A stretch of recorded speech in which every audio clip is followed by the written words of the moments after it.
Se os Estados Unidos controlarem o petróleo venezuelano, não mudará só o regime, mas todo o sistema energético global. Hoje não se trata da Venezuela, mas de uma mudança fundamental no equilíbrio de poder, capaz de remodelar a ordem energética global por anos. A declaração de Donald Trump sobre assumir o controle do setor petrolífero venezuelano e administrar o país até a transferência de poder representa uma virada geopolítica, não uma simples escalada de um conflito regional. Não se trata de Maduro nem do caos em Caracas. É o controle de uma das maiores alavancas energéticas do mundo. Se você acompanhou as análises anteriores, foi exatamente sobre isso que falamos. A Venezuela não foi alvo por causa de ideologia, democracia ou direitos humanos. Foi alvo por causa do petróleo. Por causa do que suas enormes reservas significam para a Europa, para a Rússia, para a Arábia Saudita e para o mercado global de energia. As declarações de Washington de hoje só confirmam essa imagem. A energia deixa de ser vista como mercadoria neutra e vira uma ferramenta de poder geopolítico. E é exatamente essa mudança, quem ganha influência, quem a perde e o que isso fará com o mundo, que vamos analisar neste vídeo. O que ocorreu e por que isso não surpreende? Depois que declarações foram feitas em Washington e a mídia mundial foi inundada com notícias sobre a detenção de Nicolás Maduro, grande parte do debate público se concentrou na questão de saber se isso representa uma escalada repentina, uma intervenção improvisada ou uma reviravolta inesperada na política americana. No entanto, essa visão é enganosa. Se olharmos para os acontecimentos em um contexto temporal mais amplo, não vemos um choque, mas sim continuidade. Os Estados Unidos não chegaram a esse ponto da noite para o dia. As medidas que hoje parecem radicais foram preparadas de forma gradual e sistemática. Primeiro vieram as sanções direcionadas ao setor petrolífero venezuelano. Depois, o isolamento das instituições estatais, o corte do acesso aos mercados financeiros e a desmontagem gradual da capacidade do país de administrar sua própria infraestrutura energética. Cada etapa tinha lógica clara e objetivo definido. As declarações de hoje sobre o controle do setor petrolífero venezuelano não são uma decisão aleatória em meio à crise. São o desfecho lógico de uma estratégia de longo prazo. No momento em que o Estado chega ao ponto de não conseguir controlar efetivamente a principal fonte de receita, abre-se espaço para uma intervenção externa. Não militar no sentido clássico, mas econômico e administrativo. Foi exatamente sobre isso que falamos na análise anterior sobre a Venezuela. Não se trata de Maduro como pessoa, nem de ideologia, democracia ou do desenvolvimento político interno do país. A questão é quem vai controlar uma das maiores reservas de energia do planeta e quem vai decidir quando e em que quantidade esse petróleo chegará aos mercados mundiais. A Venezuela foi considerada desde o início parte da solução de uma equação estratégica maior, não um problema. Se continuarmos trabalhando com esse quadro, as notícias de hoje deixarão de parecer caóticas. Elas começarão a se encaixar como parte de um plano de longo prazo, cujas consequências vão muito além das fronteiras da América Latina. O que os Estados Unidos ganham e o petróleo como ponto central da operação. Se olharmos para a situação atual sem emoções e sem slogans políticos, os Estados Unidos hoje não vão conquistar a Venezuela como território nem como aliado no sentido clássico. Eles vão conseguir algo muito mais importante: influência sobre o ritmo, a direção e o uso futuro do petróleo venezuelano. E é exatamente aí que está o cerne de toda a operação. A Venezuela tem as maiores reservas comprovadas de petróleo do mundo. Esse fato é conhecido há décadas, mas por muitos anos foi praticamente inutilizável do ponto de vista geopolítico. A quantidade de matéria-prima é enorme, mas é petróleo pesado, difícil de extrair e, sem grandes investimentos, quase inviável de vender globalmente.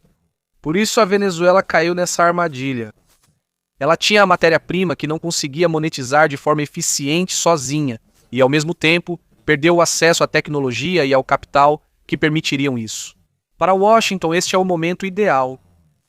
Assumir o controle do setor de petróleo não significa inundar imediatamente o mercado com petróleo barato. Significa obter controle sobre o potencial futuro, sobre quando a produção vai aumentar, quanto vai aumentar e para onde o petróleo será direcionado.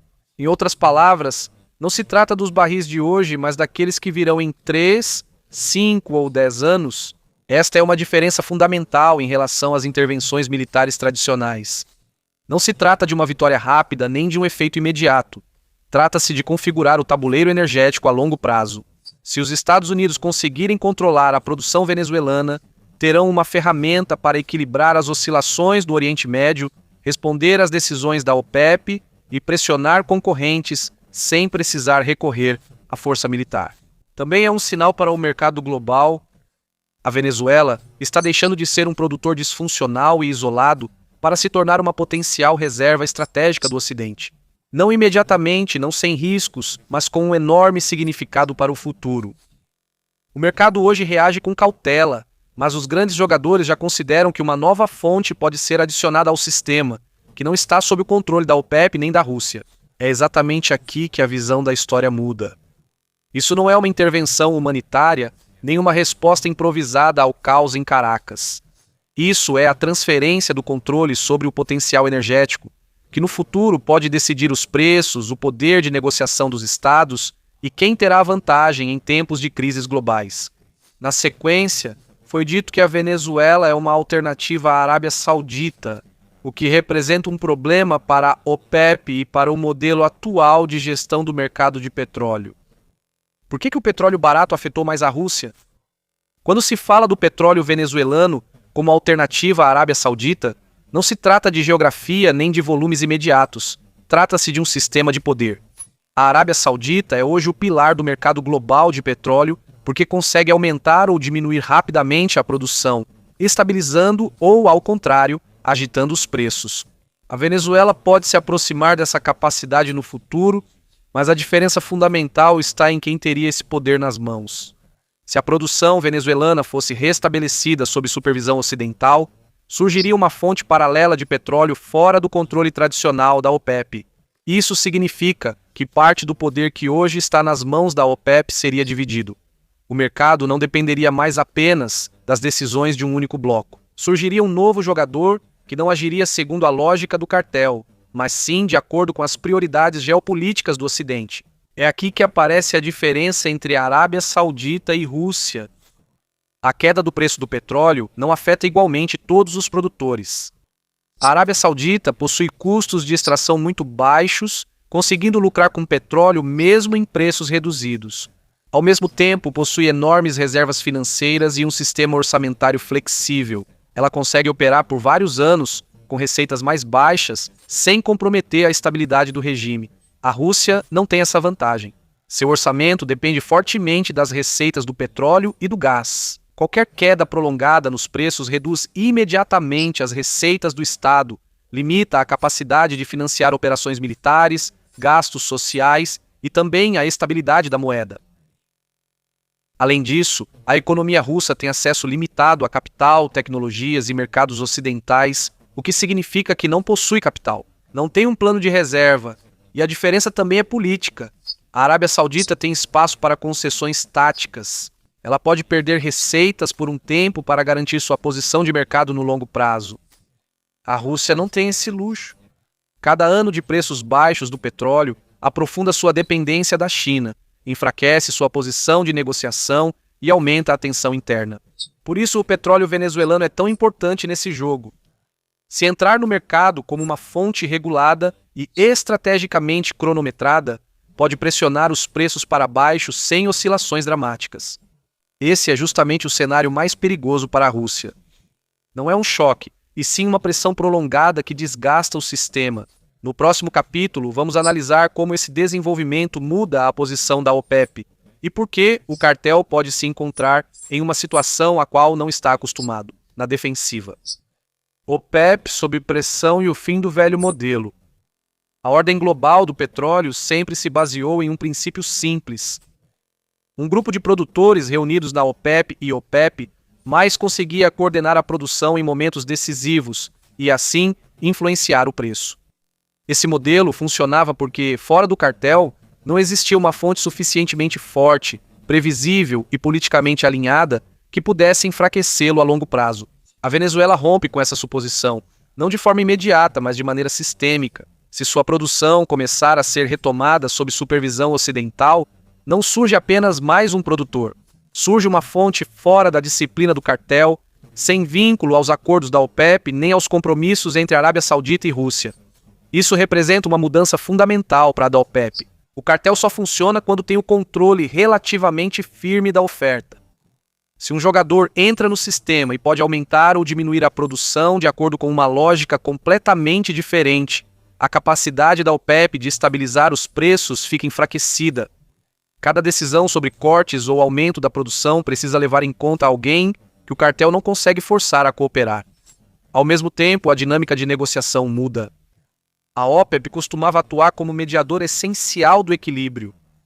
Se o mercado começar a contar com uma fonte alternativa no médio prazo, essa posição enfraquece. O cartel já não é o único bombeiro de crises, mas apenas um dos jogadores. Para alguns países da OPEP, isso não representa um problema existencial. Para outros, sim. Estados com custos orçamentários mais altos, reservas mais fracas e instabilidade política dependem existencialmente dos altos preços do petróleo.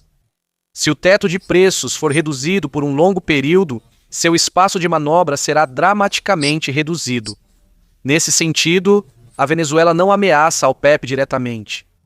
Ela o ameaça de modo indireto e constante.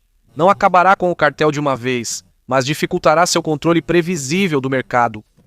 E esse é o maior problema para um sistema que depende de coordenação e confiança. No próximo capítulo, analisaremos por que isso é um divisor de águas global e representa mais uma transferência de poder do que uma guerra no setor de energia. Por que é uma transferência de poder e não uma guerra? Analisando o desenvolvimento com o distanciamento, percebe-se que não é um conflito clássico com linhas de frente rompidas ou disputa de território. É algo muito mais silencioso e ao mesmo tempo mais duradouro. A transferência de poder acontece paralelamente a um sistema que define quem pode influenciar crises globais e quem é obrigado a reagir a elas. A energia é fundamental nesse sistema. Não porque o petróleo por si só decida tudo, mas porque ele determina o espaço de manobra dos estados. Os países que controlam fontes de energia baratas e estáveis têm mais tempo, mais opções e mais paciência. Os países que dependem de preços altos ou de tensões geopolíticas jogam com um orçamento e capital político limitados. Venezuela entra nessa equação como um potencial amplificador do poder do Ocidente. Não por mudar o mercado imediatamente, mas por criar uma incerteza de longo prazo para os concorrentes.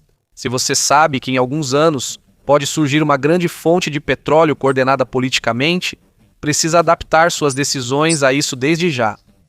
Investimentos, orçamentos, planejamento militar e também a política externa.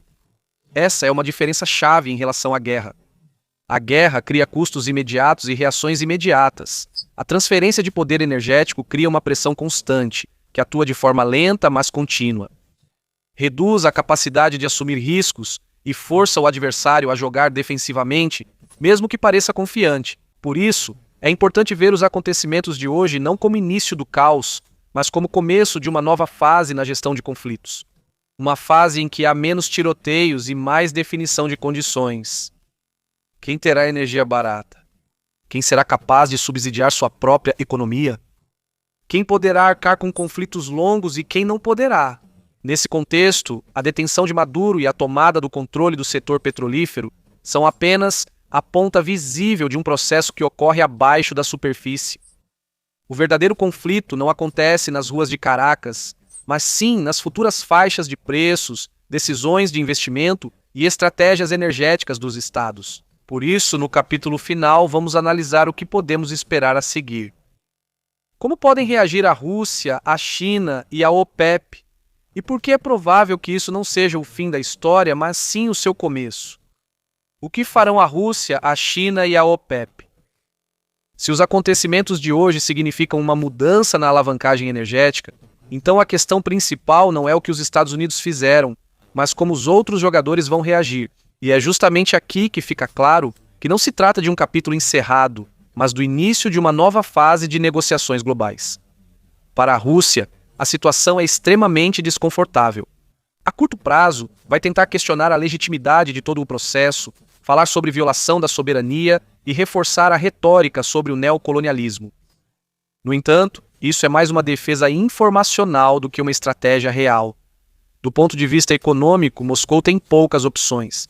Não possui mercados alternativos que possam absorver a perda de receitas com preços mais baixos. Também não possui reservas suficientes para uma guerra de preços de longo prazo.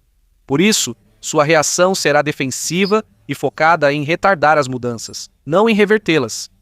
A China está em uma posição diferente. Para Pequim, a Venezuela é uma fonte potencial de energia e também uma ferramenta geopolítica. Até agora, porém, os investimentos chineses esbarraram na instabilidade, nas sanções e na incapacidade do país de garantir retorno. Se a Venezuela se mover para o quadro ocidental, a China perderá parte do acesso, mas ao mesmo tempo ganhará um mercado global mais estável. A reação dela será pragmática. Ela vai tentar negociar, não escalar. Para a China, a previsibilidade é mais importante do que a confrontação. A OPEP está na situação mais complicada. O cartel terá que reagir de forma a não perder autoridade, mas ao mesmo tempo evitar iniciar uma guerra de preços que nem todos os seus membros sobreviveriam. O cenário mais provável é uma medida, uma adaptação cautelosa, o esforço para manter a disciplina, reduzir a volatilidade e, aos poucos, aceitar que o mercado não poderá mais ser controlado como antes. Tudo isso indica um ponto fundamental. O mundo não vive um caos imediato, mas uma longa reconfiguração do sistema. As antigas regras deixam de valer, e as novas ainda estão sendo criadas. E é justamente nesses momentos que se decide quem terá vantagem na próxima década. Venezuela é um catalisador nessa história, não o objetivo. O jogo real ocorre no nível da energia, preços e negociação de poder. Quem controla o ritmo das mudanças controla também o dos conflitos. Por isso, os acontecimentos de hoje não são o fim de uma crise, mas o início de uma nova fase do equilíbrio global. Uma fase em que a energia volta a determinar a geopolítica mais do que os exércitos. Se você gostou do vídeo, ficarei grato pelo like e não se esqueça de se inscrever para não perder os próximos vídeos nos quais estou trabalhando. Você pode apoiar meu trabalho através do botão de agradecimento. Se quiser que o vídeo alcance mais pessoas, clique em recomendar. Agradeço muito.